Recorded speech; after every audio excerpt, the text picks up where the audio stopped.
vamos a presentar hoy el club de revistas de la sección, va a estar a cargo de Verónica Giraldo Gallego. Verónica es estudiante del quinto semestre de microbiología y bioanálisis, y en este momento está iniciando su trabajo de su tesis de pregrado, la cual va a estar asociada al proyecto nuevo de transcriptoma recién aprobado a la profesora Tania Pérez, donde participo como coinvestigadora. Tanto Tania como yo somos asesoras de la estudiante, entonces esperamos que disfruten mucho este club de revista, que es para ella su primer club de revista. Ella decide seleccionar un artículo de mediano a alto nivel, entonces vamos a ver cómo le va. Verónica, muchos éxitos, y para todos, ojalá les guste el artículo y le puedan hacer preguntas. Ya puedes iniciar. Profe Beatriz, muchas gracias. Como la profe estaba diciendo, bueno, buenas tardes a todos. Como la profe decía, mi nombre es Verónica Giraldo, soy estudiante de microbiología y bioanálisis. Hoy les voy a presentar pues un artículo, es la primera vez que presento un club de revista, así que espero pues cumplir con las expectativas y que puedan entenderme y les sea un rato agradable. Bueno, el artículo que les tengo para hoy es titulado La actividad de la alfa-anidrasa. Esperen, yo coloco aquí el puntero. Eso. La actividad de la alfa-anidrasa carbónica de Helicobacter pylori es esencial para la aclimatación ácida. Este es un artículo que fue publicado en el Journal of Bacteriology en el año 2005. Como la profesora Beatriz estaba comentando, mi trabajo de grado lo pretendo realizar con Helicobacter pylori, entonces les quiero compartir este artículo porque de alguna manera me permite comprender a mí cuáles son los mecanismos que utiliza esta bacteria para poder colonizar y sobrevivir en un ambiente ácido como es el de la mucosa gástrica. Bueno, el Helicobacter es una neutrófilo que está apto para crecer en condiciones neutras. Sin embargo, ella se ha adaptado, ha desarrollado que son mecanismos adaptativos que son únicos, que le permiten regular su pH citoplasmático y periplasmático, y pues de esta manera sobrevivir y colonizar ambientes que son ácidos. El mantenimiento de un pH periplásmico casi neutro frente a un pH externo que es ácido parece ser exclusivo de las especies gástricas de Helicobacter, y es lo que conocemos como aclimatación ácida. ¿Cómo así? Pues la aclimatación ácida hace referencia a la capacidad que tienen estas especies de Helicobacter de poder aumentar el pH del citoplasma y del periplasma para poder colonizar ambientes que son ácidos. Bueno, uno de los procesos que son mejor estudiados de Helicobacter pylori es el sistema de la ureasa. La ureasa es una enzima que se encuentra en el citoplasma y que se activa por la presencia de urea en el medio interno de la bacteria. La urea ingresa desde el medio externo, ¿cierto?, desde el exterior, a través de un canal que conocemos como el canal UREI. Entonces, gracias a este canal, pues la urea entra al medio intrabacteriano y pues permite que la ureasa pueda producir amoníaco y CO2, que esta es pues la reacción, para que la recordemos. Y pues gracias a esto, pues ella puede aumentar tanto el pH del citoplasma como del periplasma. Entonces, ¿cuál es la importancia de esto? Pues que gracias a que ella puede, a través de este sistema de la ureasa, aumentar el pH del citoplasma y del periplasma, pues ella puede no solamente sobrevivir en condiciones ácidas, sino también crecer y hacer síntesis de proteínas. Cuando esta bacteria se encuentra pues en un ambiente que es de un pH neutro, ella no tiene la necesidad de activar este sistema UREI, porque esto produciría la alcalinización del pH intrabacteriano, y pues esto es letal para esta bacteria. Pero esto es importante cuando estamos en un pH ácido. Hay otros microorganismos que son capaces de sobrevivir al paso a través de la luz gástrica, mediante unos mecanismos de tolerancia o resistencia a los ácidos. Estos mecanismos es lo que conocemos como los sistemas de transporte. ¿Y qué hacen estos sistemas de transporte? Pues consumen los protones para producir CO2 y aumentar el pH solamente del citoplasma. Entonces, como ellas aumentan el pH del citoplasma, únicamente pueden sobrevivir, pero no pueden crecer en un pH ácido. El Helicobacter también tiene estos mecanismos de resistencia y tolerancia a los ácidos. ¿Y cuándo es importante estos mecanismos? Estos son importantes cuando esta bacteria se encuentra en un pH, en un medio que tiene un pH ácido, pero que hay deficiencia de urea en el medio. Entonces, como no hay suficiente urea, entonces ella activa estos mecanismos para poder sobrevivir bajo estas condiciones. Bueno, hay dos artículos que son muy importantes como antecedentes para el artículo que les estoy presentando hoy. Uno de ellos es titulado El rol de la ureasa interna en la resistencia al ácido de Helicobacter pylori. Aquí lo que se hizo fue que se midió el potencial de membrana de Helicobacter en un pH fijo entre 3 y 6. ¿Y qué fue lo que se encontró? Que si se medía el potencial de membrana en este rango de pH, pues el potencial de membrana iba a ser de menos 101 milivoltios. ¿Y qué indica que el potencial de membrana sea de menos 101 milivoltios? Lo que indica es que hay una presencia de urea dentro de la bacteria que va a permitir que haya un pH constante, ¿cierto? Que sea estable para esta bacteria, que le permita sobrevivir en un ambiente ácido. Sin embargo, hay otros estudios como este que tengo acá, que se llama Los genes adaptativos al ácido de Helicobacter pylori, en el cual se ha encontrado de que hay otros genes que se expresan en el Helicobacter pylori que también son necesarios para poder que esta bacteria pueda sobrevivir y colonizar ambientes ácidos. ¿Qué se encontró? Entonces se encontró que cuando hay presencia de un pH ácido, esta bacteria tiene la capacidad de expresar un gen, que es este que tenemos acá, HP1186. Este gen aumenta la expresión de la alfa-anidrasa carbónica. También se encontró algo que es muy interesante, es que cuando se elimina este gen se produce la muerte del Helicobacter pylori, aunque haya presencia de urea. Entonces, ¿qué nos está indicando este estudio? Que la alfa-anidrasa carbónica periplásmica es tan importante como la acción de la enzima ureasa para poder que el Helicobacter pylori pueda sobrevivir en un entorno ácido como el que encontramos en el estómago. Entonces, ¿cuál fue la hipótesis que se investigó en este artículo?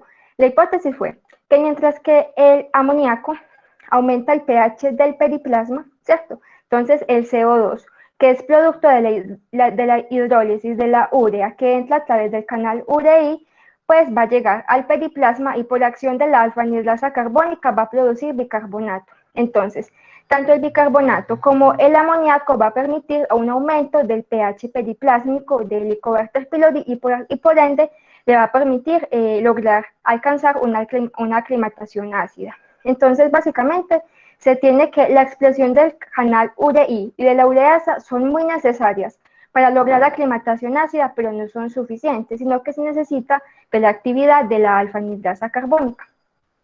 Bueno, ya para mirar el objetivo de este artículo, básicamente fue determinar la importancia de la actividad de la anidrasa carbónica periplásmica en la aclimatación ácida de Helicobacter pylori.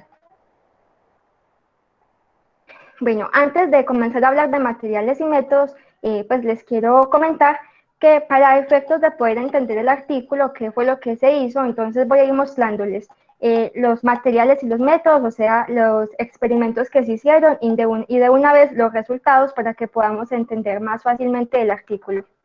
Entonces, ¿qué cepas se utilizaron? Entonces, para hacer estos experimentos, se utilizó una cepa ATCC 43504 de Helicobacter pylori que fue obtenida del American Type Culture Collection. A partir de esta, se creó un mutante de lesión de alfa-anidrasa carbónica utilizando un gen de resistencia a canamicina. Y pues los medios de cultivo que se utilizaron fue un cultivo en condición microaerofílica, es decir, que tiene solamente 5% de oxígeno, también tiene 10% CO2, 85% de nitrógeno, en placas de TCA con sangre de carnero o en medio de infusión cerebro-corazón con suero de caballo y extracto de levadura. Todas estas bacterias se cultivaron en presencia de un suplemento selectivo de DEN y el mutante siempre se cultivó en presencia de 20 microgramos de canamicina. ¿Esto para qué? Porque el mutante pues tiene este gen de resistencia a la canamicina. Entonces la idea es que en los cultivos estas bacterias siempre estén expresando este gen de resistencia y para poder que lo estén expresando todo el tiempo, pues tiene que haber canamicina en el medio. Entonces esa es una de las razones por las que siempre se cultiva con presencia de canamicina.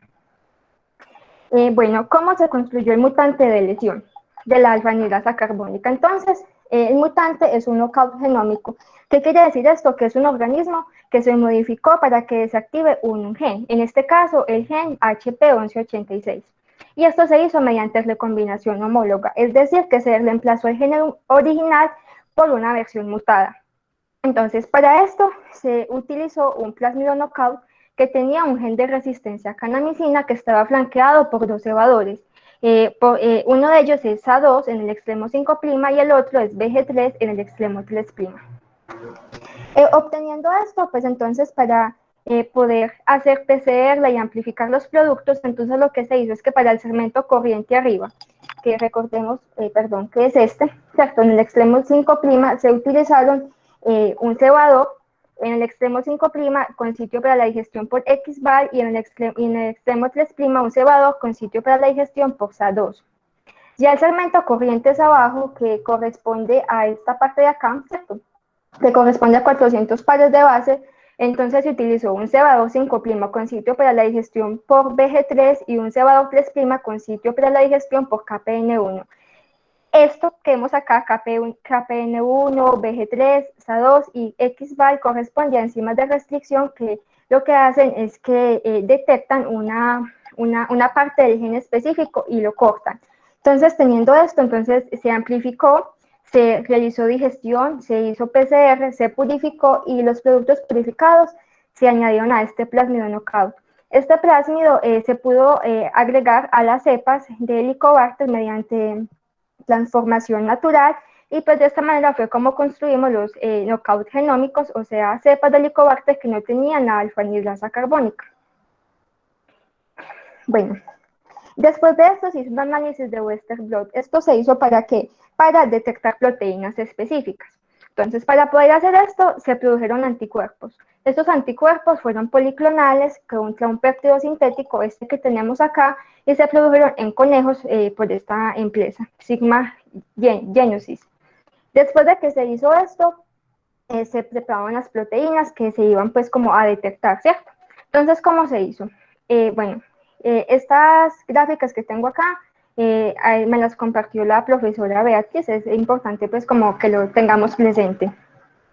Entonces, la cepa tipo silvestre y la mutante, o sea, que no tiene o que no expresa el gen para la alfa-anidrasa carbónica, se cultivaron en placas de TCA durante toda la noche. Luego se suspendió en el tampón fosfato de sodio 25 milimolar helado a pH 7.4, se pasaron 3 veces atrás de una plaza francesa, luego se centrifugaron a 3000 gravedades durante 10 minutos. El sobrenadante que se obtuvo de acá se volvió a centrifugar a 10.000 gravedades durante 10 minutos. El sobrenadante de esta segunda centrifugación se pasó o se cultivó en capas sobre 5 milímetros de sacarosa al 20% y se volvió a centrifugar a 100.000 gravedades durante 1 hora. Luego, el producto de esta tercera centrifugación se pasó a un filtro centrífugo que tenía un límite de 10 kilodaltons y el obtenido de acá, o sea, este sedimento, se volvió a resuspender en un tampón fosfato de sodio 25 milimolar a pH 7.4. Entonces, ¿qué fue lo que se obtuvo de toda esta preparación de proteínas? Se obtuvo proteínas de membrana y la fracción soluble que corresponde al citoplasma. Entonces, ya obteniendo todo esto, entonces se pudo hacer electroforesis para separar las proteínas, se pasaron a una membrana a la cual se expuso los anticuerpos específicos que se produjeron acá. Entonces, ¿qué fue lo que se obtuvo? Entonces, nosotros acá podemos observar que tenemos dos espacios, uno que corresponde a la fracción soluble y otro a la fracción de membrana. Entonces, vemos que aquí tenemos estos carriles que va de la A a la H.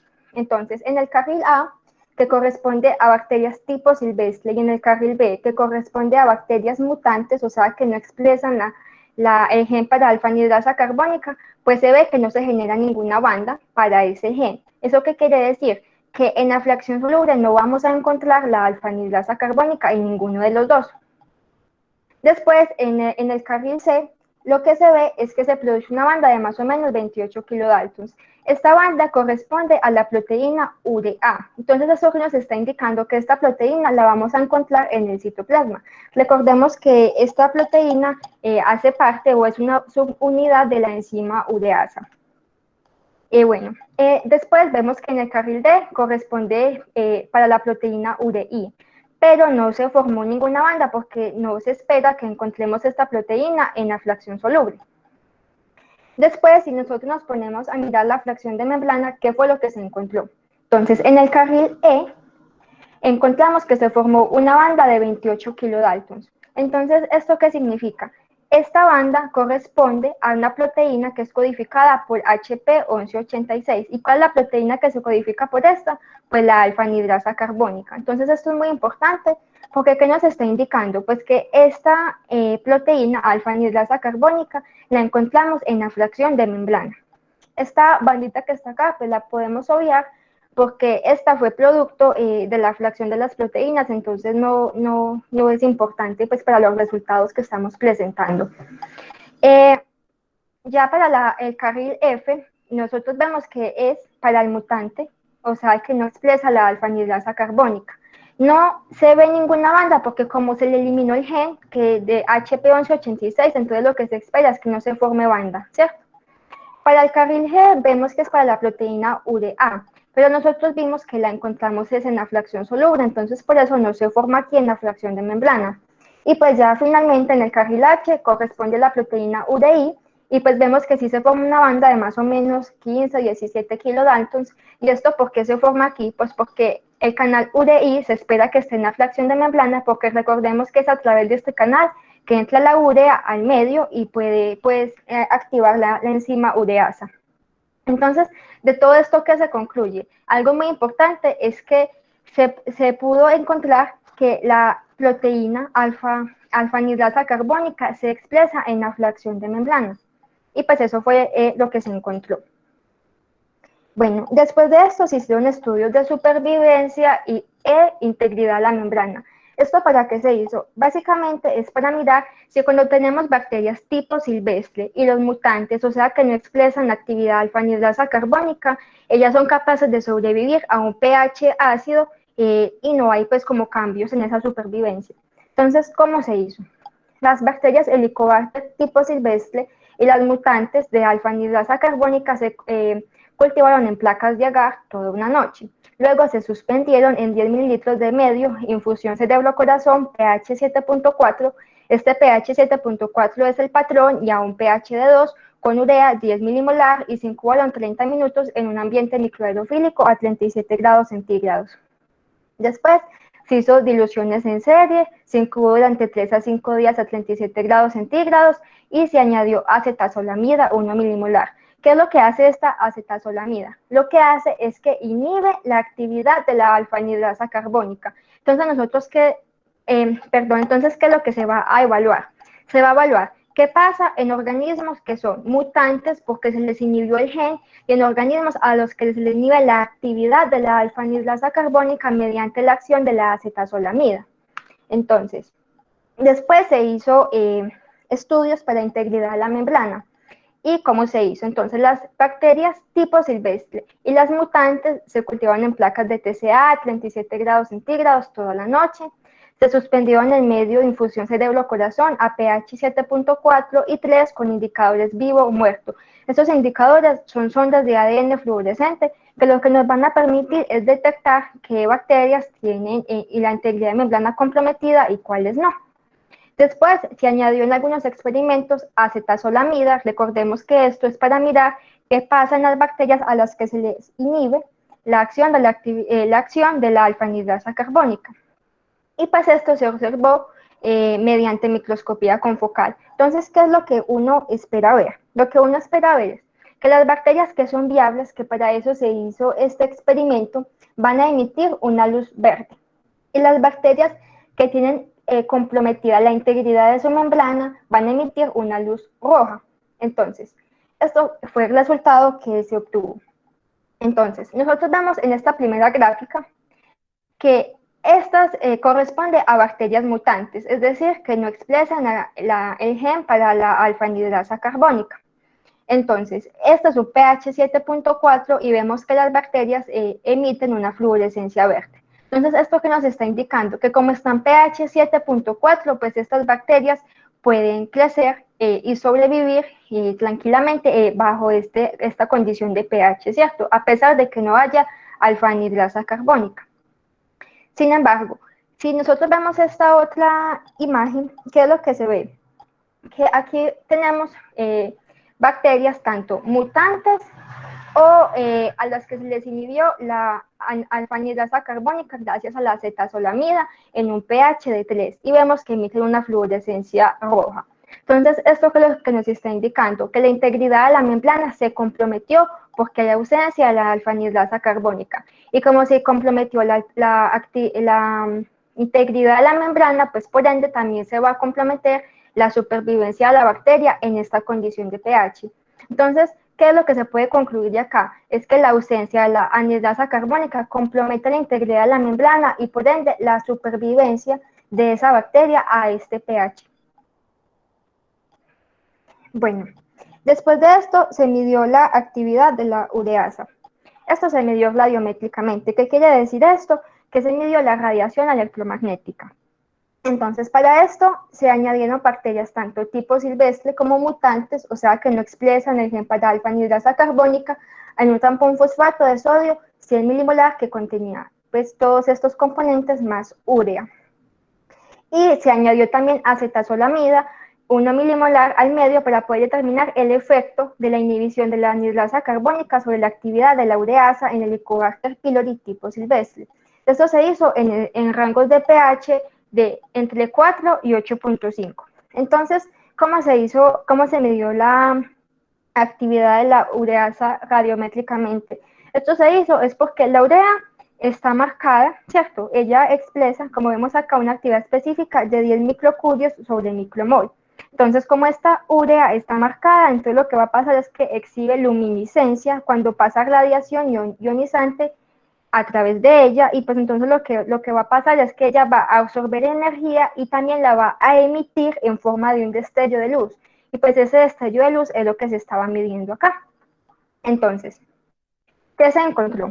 Aquí tenemos una gráfica que corresponde únicamente para bacterias que son mutantes de la alfa-anidrasa carbónica o organismos que son tipos silvestres pero que son inhibidos con acetazolamida. Entonces, los cuadritos, los que vemos acá, corresponden a los mutantes y los círculos corresponden a los organismos tipo silvestre. Entonces, nosotros lo que podemos ver acá es que se está midiendo la actividad de la ureasa en función del pH. Entonces, ¿qué se encontró? Se encontró que cuando hay un pH de 5, se ve que hay un aumento de la actividad de la ureasa. Cuando hay un pH de 7, también hay un aumento de la actividad de la ureasa. Pero también se encontró algo muy importante, es que cuando hay un pH de 6, hay un aumento máximo, ¿cierto?, de la actividad de la ureasa. Entonces, ¿qué nos está indicando esta gráfica y este resultado? Lo que nos indica es que a pesar de que estos organismos, a través del cual se construyó esta gráfica, no expresan alfa-anidrasa carbónica, ya sea porque se inhibió o porque se les eliminó el gen, ellas no, pues la alfa-anidrasa carbónica no tiene ningún efecto sobre la activación de la enzima ureasa. Entonces, a grosso modo, ¿qué quiere decir? Que el canal URI y la enzima ureasa es independiente de la actividad de la anidrasa carbónica. Entonces, la urea puede entrar tranquilamente a través del canal URI y activar la enzima ureasa para que se forme amoníaco y CO2 independientemente de que haya o no alfa-anidrasa carbónica. Bueno, después de esto, lo que se hizo fue que se midió el potencial de membrana. ¿Esto para qué se hizo?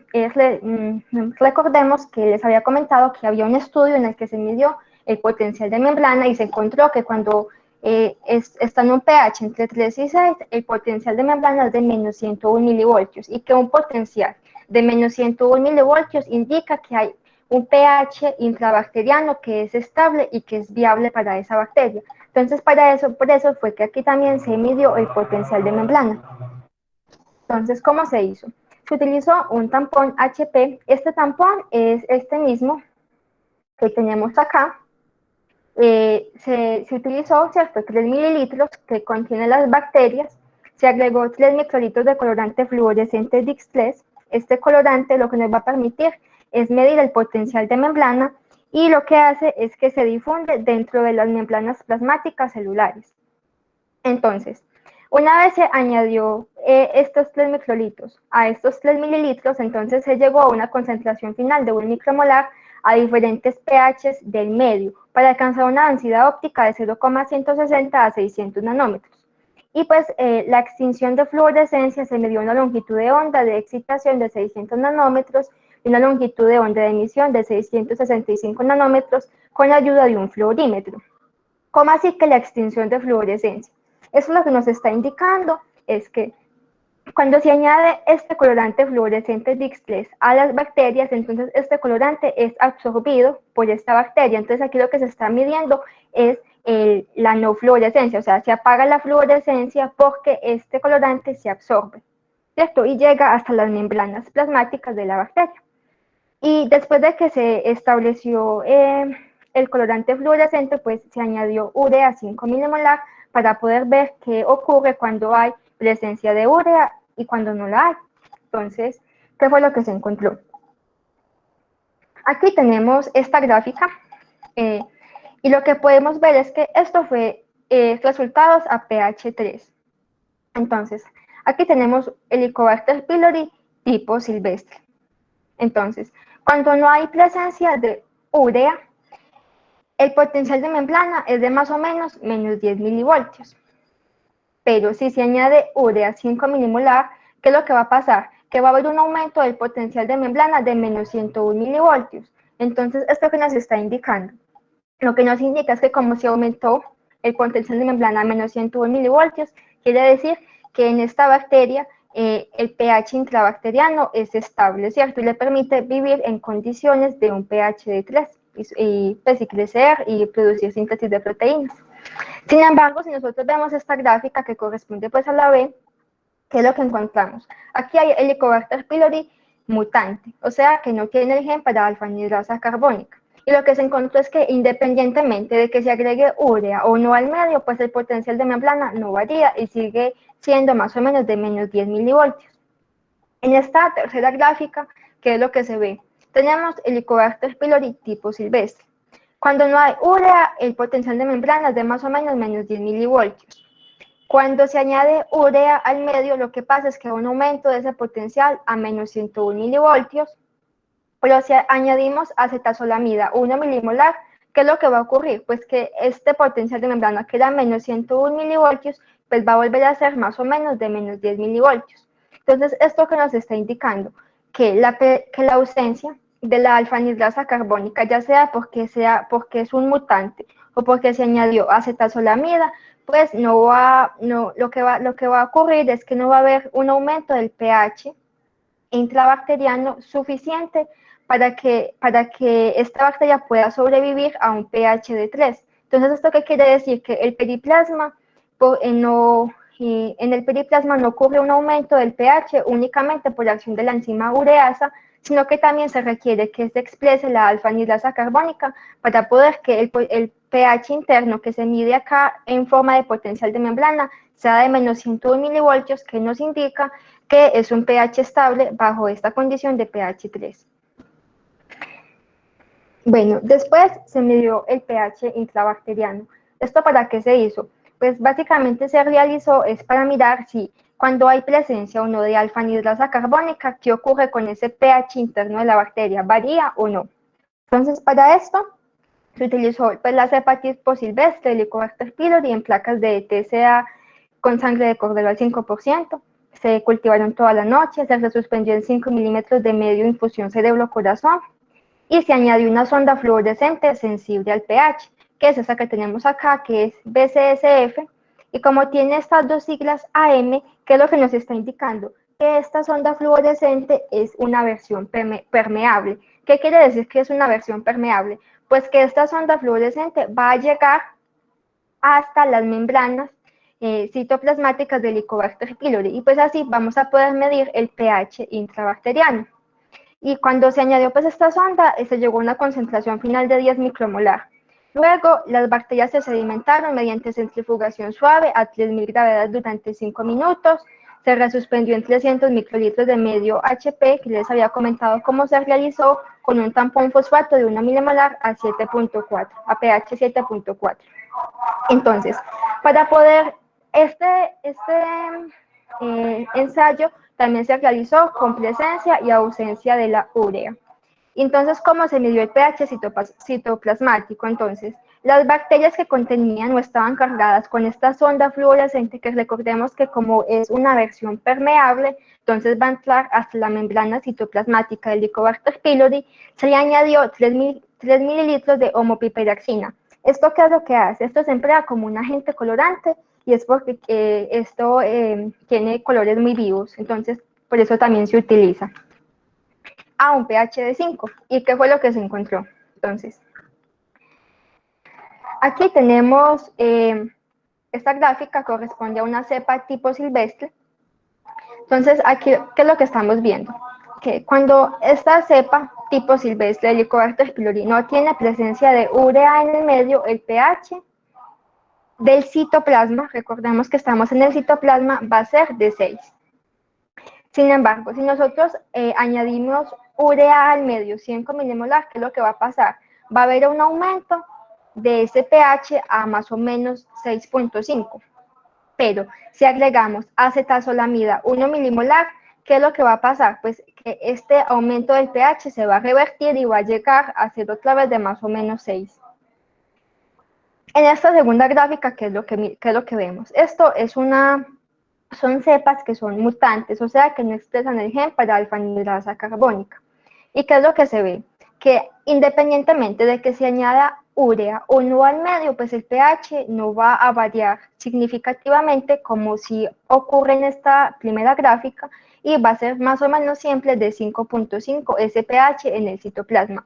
Entonces, ¿qué es lo que nos está indicando este resultado? Lo que nos indica es que cuando hay ausencia de la actividad de la anhidrasa carbónica, ya sea porque se elimina el gen o porque se inhibe con acetazolamida, la urea por sí sola no es capaz de elevar el pH intrabacteriano de una manera tan significativa como lo hace cuando estamos con cepas tipo silvestres que sí expresan la actividad de alfa-anidrasa carbónica. Bueno, después lo que se hizo fue que se midió cambios de pH ambiental debido a la actividad de la ureasa.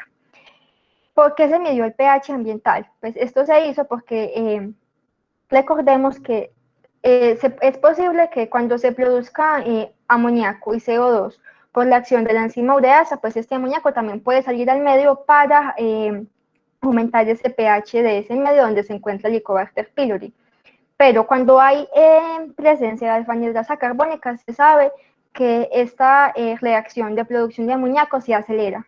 Entonces se produce más amoníaco y es posible que ese amoníaco salga en más cantidad al pH, al ambiente y pues aumente de una manera más significativa ese pH. Entonces por eso se está midiendo acá el pH ambiental para ver qué pasa cuando hay ausencia o no de la alfa-anidrasa carbónica. Entonces, ¿cómo se hizo? Se utilizó la misma sonda fluorescente que utilizamos en el experimento, que se utilizó en el experimento anterior, o sea, la BCSF, pero con una característica especial, y es que esta estaba en su forma impermeabilizante de ácido libre. ¿Qué quiere decir esto? Que en su forma impermeabilizante. Lo que significa es que esta sonda no va a ser capaz de ingresar a la membrana citoplasmática del Helicobacter, sino que se va a quedar o solamente va a llegar hasta la membrana del periplasma o se queda en el medio. Entonces así fue como se pudo medir el pH ambiental. Entonces esto fue realizado pues a pH 5, este colorante se excitó a 480 nanómetros y se detectó a 515 nanómetros usando un fluorímetro. Se añadió el Helicobacter pylori a una concentración equivalente de una densidad óptica de 0,160 a 600 nanómetros y pues posteriormente se añadió urea al medio para ver qué pasa cuando hay urea y cuando no la hay. ¿Y qué fue lo que se encontró? Bueno, aquí podemos ver dos gráficas. Esta primera corresponde a los organismos tipo silvestre, estamos a un pH 5 y vemos que cuando se añade urea, ¿cierto?, al medio, entonces hay un aumento de la fluorescencia de manera bifásica. ¿Qué quiere decir esto? Que se encontró que hay un aumento del pH del medio que se produjo cuando se puso urea en el medio, que fue de una manera muy rápida y muy constante a través del tiempo, ¿cierto? Sin embargo, si vemos esta gráfica, la gráfica B, ¿qué es lo que se está observando? Estos son organismos que son mutantes porque no expresan el gen para la alfa-anidrasa carbónica o son organismos que se inhibieron por la acción de la acetazolamida. Entonces, se ve que cuando se añade urea al medio, pues el pH del medio sí aumenta, ¿cierto? Pero lo hace de una manera mucho más lenta, o sea que el aumento de ese pH no es tan significativo como el que se encontró cuando estamos con cepas tipo silvestre. ¿Y esto por qué se da? Pues como les había comentado, es porque se ha encontrado que la alfa-anhidrasa carbónica eleva o acelera la producción de amoníaco. Entonces, y este amoníaco es el que también puede salir al medio, y por eso vemos acá que como hay presencia de alfa-anhidrasa carbónica, pues el pH del medio es mucho, aumenta de una manera mucho más rápida y más significativa que cuando no hay. Bueno, finalmente, pues el último experimento que se realizó fue para visualizar cambios de pH periplásmico debido a la actividad de la ureasa. Entonces, ¿esto para qué se hizo? Esto se hizo fue para mirar si había cambios significativos en el pH del periplasma del Helicobacter pylori cuando hay presencia o no de alfa-anhidrasa carbónica. Entonces, ¿cómo se realizó? Tenemos unas cepas silvestres, ¿cierto? Tenemos las cepas mutantes, o sea, que no expresan el gen para alfa-anhidrasa carbónica. Se resuspendió en el 0.3 mililitros de medio HP, que ya les comenté cómo es que se realizó, a un pH de 7. Esto se fijó en cubreobjetos y se le agregó la sonda que hemos venido utilizando, BCSF, en su forma impermeabilizante de ácido libre. ¿Qué quiere decir esto? Que no va a penetrar a las membranas citoplasmáticas del Helicobacter pylori, sino que se va a quedar en el periplasma o en el medio. Y este colorante se excitó a 488 nanómetros y se detectó entre 515 y 545. Entonces, realizando todo esto, se utilizó un microscopio confocal para recolectar imágenes cada 5 segundos. Después de 2 minutos, se añadió urea al medio y se siguieron recolectando imágenes cada 5 segundos. ¿Y qué fue lo que se encontró? Bueno, aquí tenemos, en esta gráfica, tenemos una bacteria tipo silvestre a un pH a un pH pues ácido, ¿cierto? Y se ve que estas bacterias tienen un halo verde, ¿cierto? Una fluorescencia verde alrededor de ellas. Entonces, ¿esto que nos está indicando? Que cuando se añadió urea 5 milimolar a estas bacterias que son tipo silvestre, pues el pH del periplasma aumentó. Sin embargo, si nosotros vemos esta gráfica, ve qué es lo que estamos encontrando. Aquí esta gráfica corresponde a bacterias mutantes, o sea que no expresan la alfa-anhidrasa carbónica. Y se ve que aunque se añadió urea al medio, pues estas bacterias no son capaces de aumentar el pH del periplasma. Entonces, por eso no se ve fluorescencia como si se ve acá. Entonces, esto es algo muy importante, porque ¿qué nos está indicando esto? Que es necesario que esté presente la alfa-anhidrasa carbónica para hacer que el pH del periplasma pueda aumentar. Y pues este aumento de ese pH en el periplasma, recordemos que les había comentado que le va a permitir a esta bacteria realizar el fenómeno de la aclimatación ácida. Entonces aquí pues vemos que no va a ser tan posible como si lo es en cepas tipo silvestre.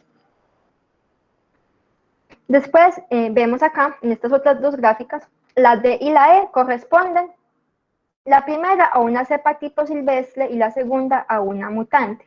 Entonces vemos que se emitió fluorescencia en el medio, ¿cierto? Entonces por eso vemos el fondo verde en ambas. Entonces, ¿esto que nos está indicando? Que en estas cepas, tanto la silvestre como la mutante, hubo un aumento del pH del medio. ¿Y esto por qué se produjo? Pues porque salió amoníaco. Entonces nosotros podemos ver acá que esta que es tipo silvestre, pues se ve como unos halos verdes, ¿cierto? Estos que vemos acá. ¿Y esto por qué se da? Porque recordemos que como esta es una cepa tipo silvestre, se aumenta el pH del periplasma. Pero como esta es mutante, salió amoníaco, que es producto de la actividad de la ureasa, pero no se pudo aumentar el pH del periplasma, entonces por eso lo vemos oscurito, y es porque es necesario la presencia de alfa-anhidrasa carbónica para ayudar a ese aumento del pH del periplasma. Ya en estas dos gráficas de acá, la C y la F, corresponde a organismos que fueron tratados con acetazolamida. Entonces, ¿qué fue lo que se encontró? En esta primera gráfica, que es la gráfica C, se ve que no hay un aumento del pH del periplasma, aunque se añadió urea, ¿cierto? Y pues en esta F, que también corresponde a organismos tratados con acetazolamida, se ve que empieza a haber un aumento del pH del medio, tal como pasó acá. ¿Y esto por qué ocurre? Pues recordemos que es por la acción de la enzima ureasa que hace que el amoníaco salga pues al medio y así se aumente el pH de ese medio.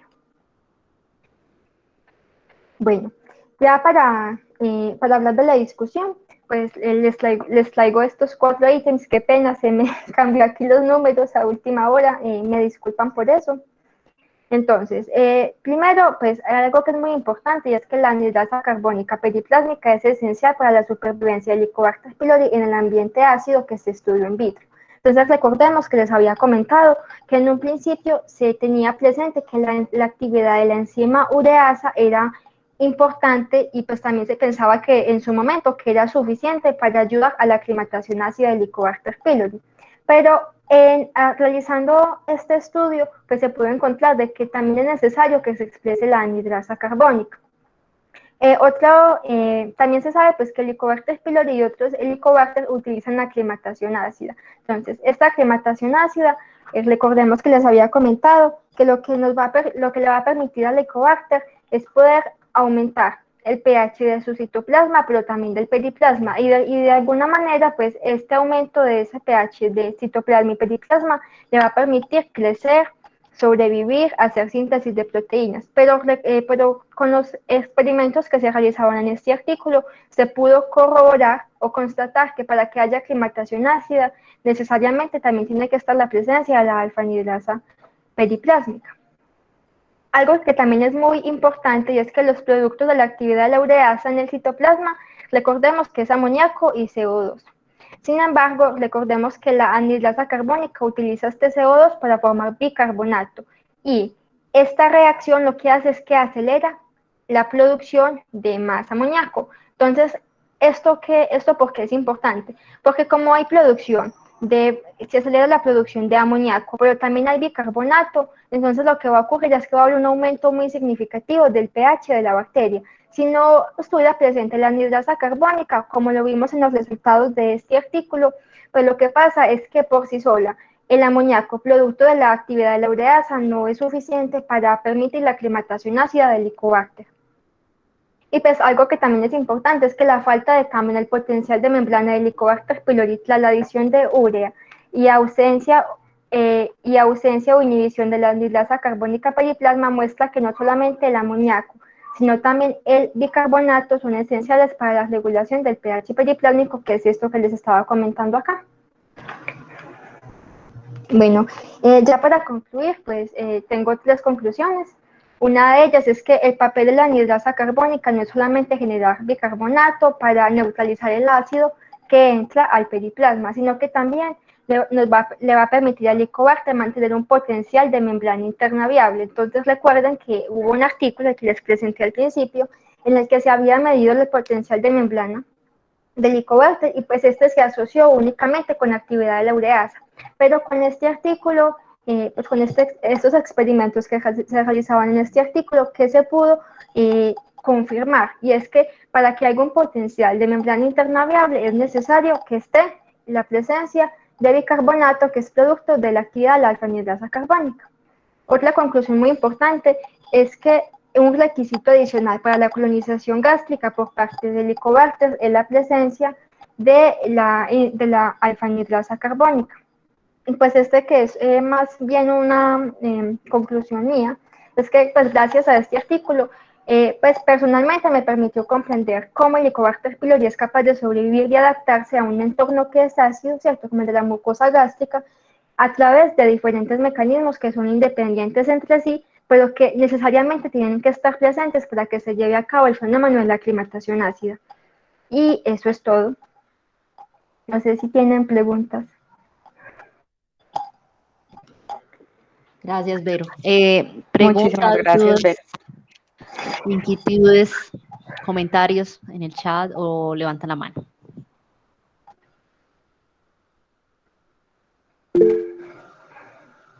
Pili, tiene la palabra. Quiero felicitar a Verónica porque si es su primera vez. Excelente, Verónica. Qué maravilla. lo hayas hecho tan claro, tan comprensible, lo preparaste muy bien. De verdad que dio mucho gusto oírte y ver cómo te desenvolviste bien. Muchas gracias por haberlo hecho así de bien. Qué rico. Y que sigas así. No, muchas gracias a todos ustedes por esta oportunidad, de verdad que me ha servido mucho para aprender muchas cosas y para mejorar. Y me alegra que sí se haya sido un rato agradable y sí me hayan podido comprender como la idea que quería traerles hoy. Muy bien, Verónica, de verdad. Felicitaciones y muchas gracias. Gracias a ustedes. Alonso pide la palabra. Sí, gracias. Verónica, hola, ¿cómo estás? Hola, Bueno, profe, ¿y usted? bien, gracias. Bueno, yo me uno también a las felicitaciones de Pilar por hacer tu primer tour de revistas, está muy bien. También porque veo y observo que tienen buen conocimiento de biología molecular, porque muchos de estos experimentos, si uno no maneja eso, se queda perdido y embolatado para poder asociar lo que hace uno con en el experimento para poder interpretar los resultados. Parece que tienes como un muy buen bagaje al respecto. Hay algunas cositas, pero bueno, eso no es metodología, de eso no lo voy a hablar yo acá. Yo tengo varias cosas como para... Vamos a donde nos mostraste el Western Blot, donde estaba de la A a la H, por favor. Acá, donde estaba de la aquí. Bueno, Alonso, sí, se te está escuchando mal. Se escucha un poco mal, Alonso. eso es este programa de Moxila, porque con el otro no, se sigue escuchando mal. ¿Usted está en una playita o qué? ¿Qué qué? ¿Que no me están escuchando o no? Sí, pero se escucha como mal, pero bueno, estamos escuchando mal. ¿Será que me salgo un verbo dentro? Entonces, mientras tanto, le pregunté a Verónica, mientras tanto, yo me salgo dentro otra vez, a ver si mejora. Listo, vale. Ara, ibas a preguntar o hacer algún comentario que levantaste la mano mientras Alonso se vuelve a conectar.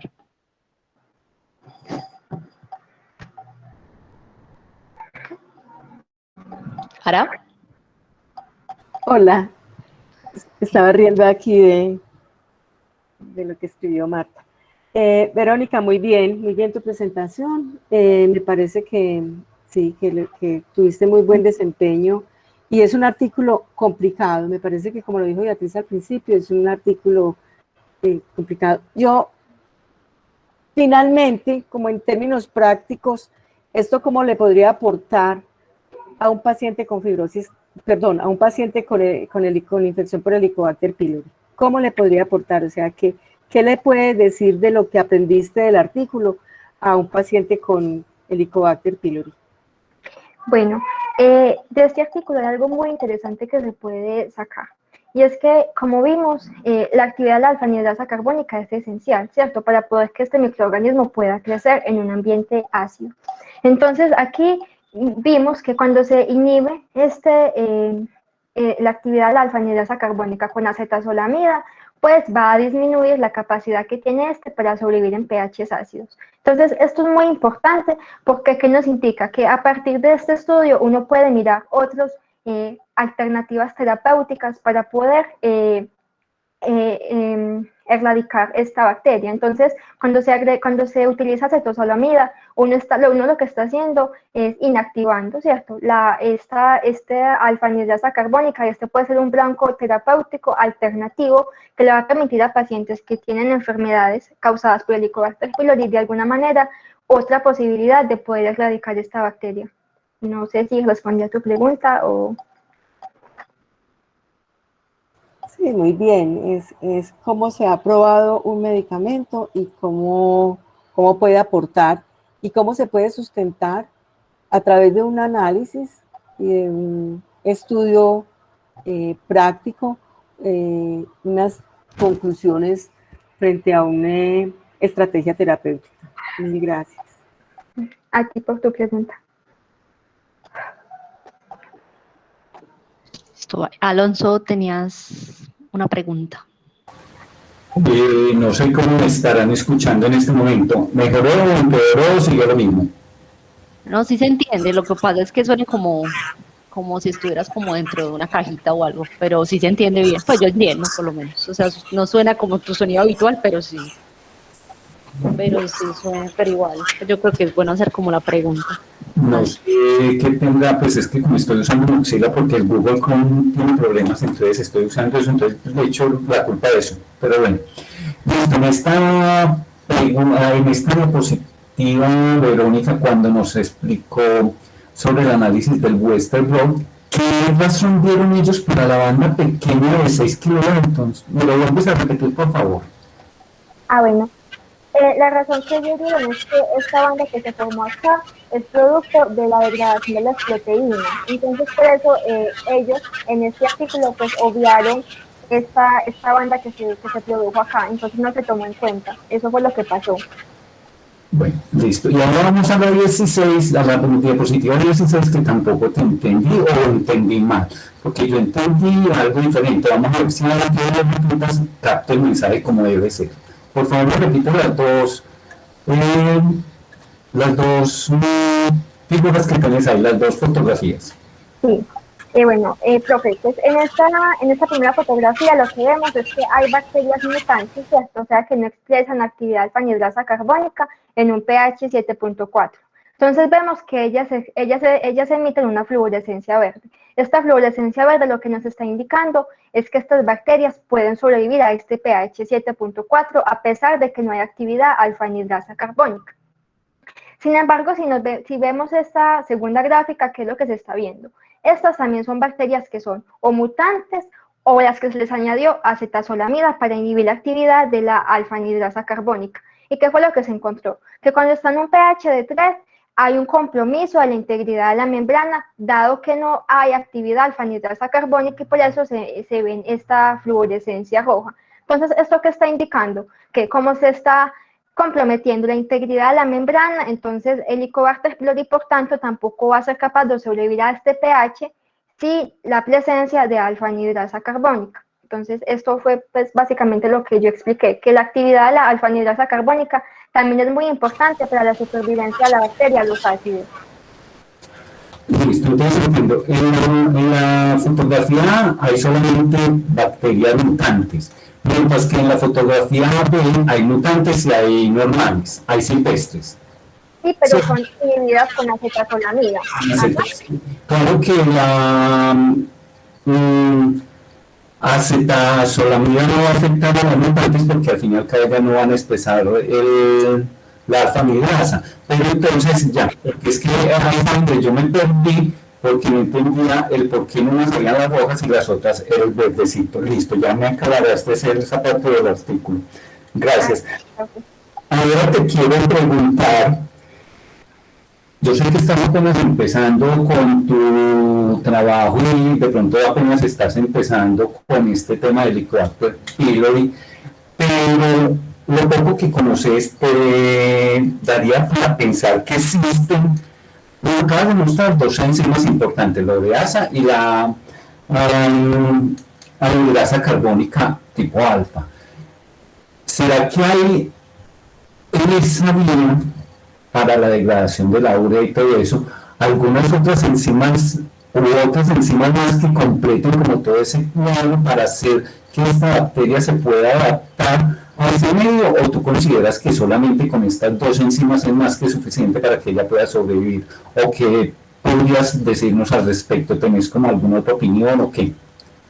Bueno, profe, pues como usted está diciendo, pues digamos que ya apenas estoy empezando con todo esto de conocer la bacteria Helicobacter pylori, pero yo creo que las bacterias también tienen mecanismos muy complejos, entonces uno aquí lo que está viendo es una partecita de esos mecanismos que ellos utilizan para poder sobrevivir a pHs ácidos. Entonces yo considero que sí deben haber muchos otros mecanismos que quizás en este estudio no se tomaban en cuenta o que quizás aún no se han estudiado, pero yo creo que esta bacteria es una bacteria compleja y seguramente tiene otros mecanismos para poder realizar la aclimatación ácida. Creo que no solamente el sistema ureasa y la alfa-anhidrasa carbónica, sino que deben haber otros.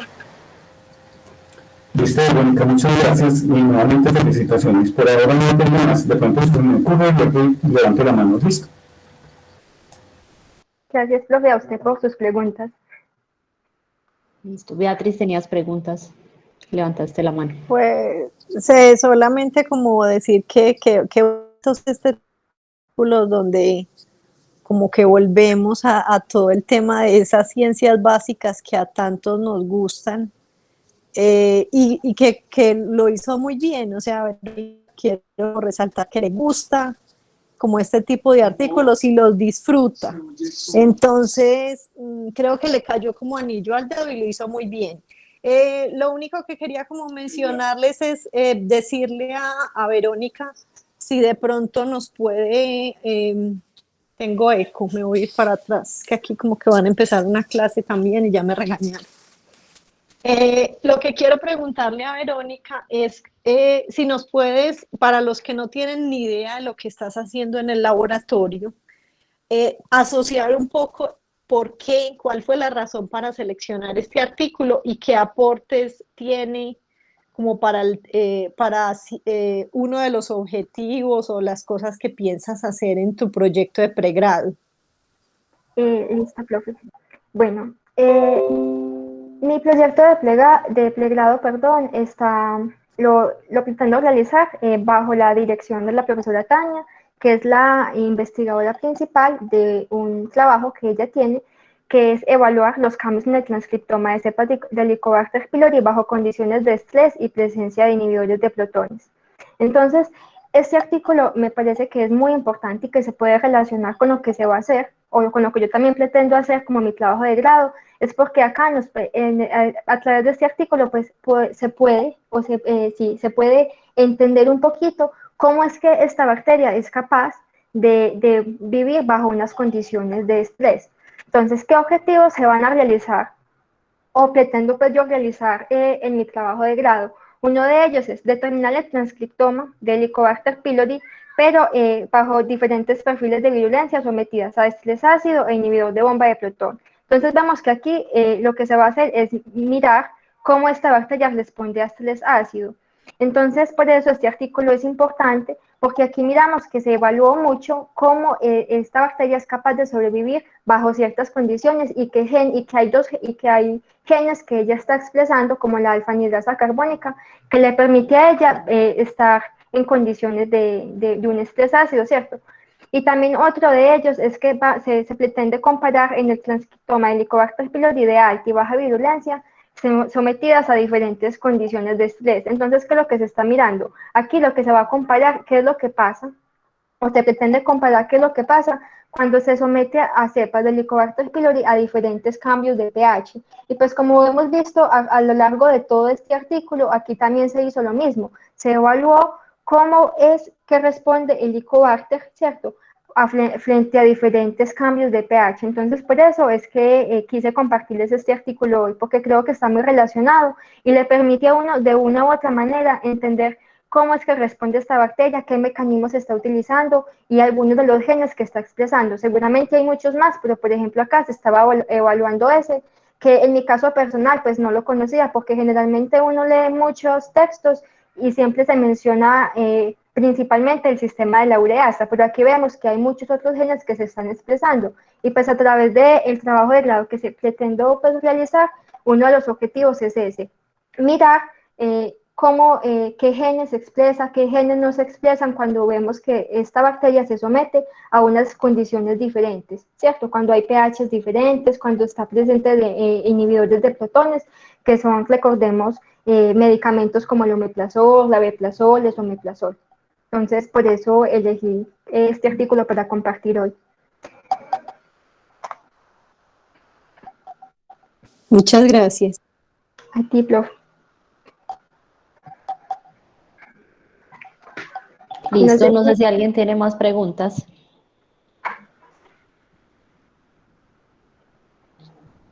o inquietudes. Listo, vale. Verónica, felicitaciones.